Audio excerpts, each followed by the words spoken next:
আজকে দেখাচ্ছি বচন। যুক্তির ভাষায় প্রকাশিত রূপকে কি বলা হচ্ছে না বচন। যুক্তির ভাষায় প্রকাশিত রূপকে বলা হচ্ছে বচন। বচনকে মূলত দুটি ভাগে আমরা ভাগ করতে পারছি। সেটা কি? একটা হচ্ছে নিরপেক্ষ বচন, একটা হচ্ছে সাপেক্ষ বচন। নিরপেক্ষ বচন মানে হচ্ছে শর্তহীন বচন, যে বচন শর্ত ছাড়াই হয়ে থাকে, যেমন সকল মানুষ হয় মরণশীল জীব। এটা হচ্ছে নিরপেক্ষ বচনের মধ্যে পড়বে। সাপেক্ষ বচন কি না? সাপেক্ষ বচন হচ্ছে যার পিছন যে বচনটার শর্ত আছে, যেমন যদি বৃষ্টি হয় তাহলে মাটি ভিজবে, যে বচনের ক্ষেত্রে শর্ত প্রযোজ্য, সেখানে হচ্ছে সেটা সাপেক্ষ বচন।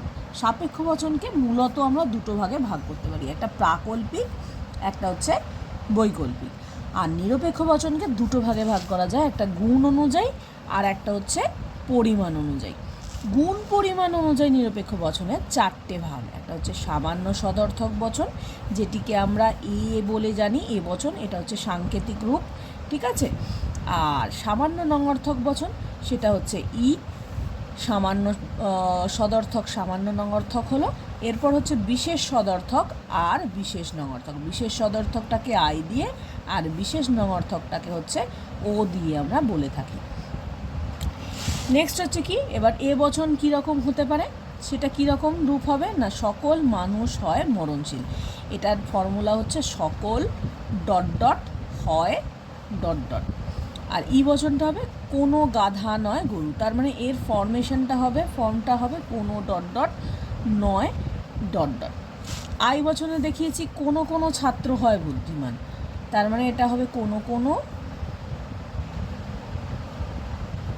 ডট ডট হয় ডট ডট।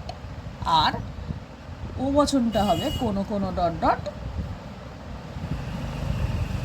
নয় ডট ডট। সামান্য সদর্থক কেন বললাম? গুণ অনুযায়ী হচ্ছে আরও দুভাগে ভাগ করা যাচ্ছে।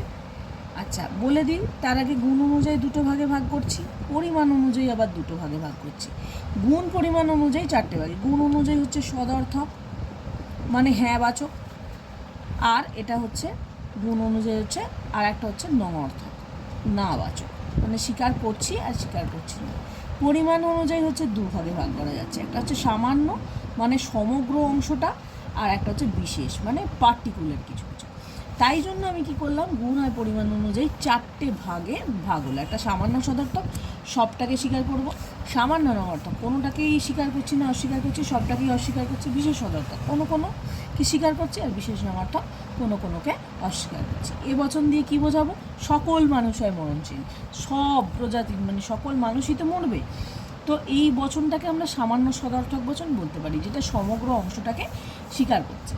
কোনো গাধা নয় গরু। গাধা কখনো গরু হতে পারে না, তো সুতরাং গাধা কখনো গরু নয়।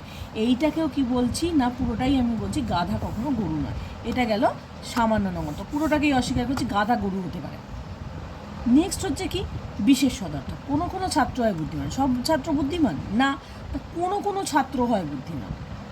তো এই ক্ষেত্রে কি হচ্ছে, বিশেষ সদর্থক। আবার সব খেলোয়াড় কি দার্শনিক? না, কোনো কোনো খেলোয়াড় নয় দার্শনিক। আবার সব দার্শনিকরা কি খেলোয়াড়? না। তো সুতরাং সেই অর্থে এটা কোনো কোনো খেলোয়াড় না দার্শনিক করা হয়েছে।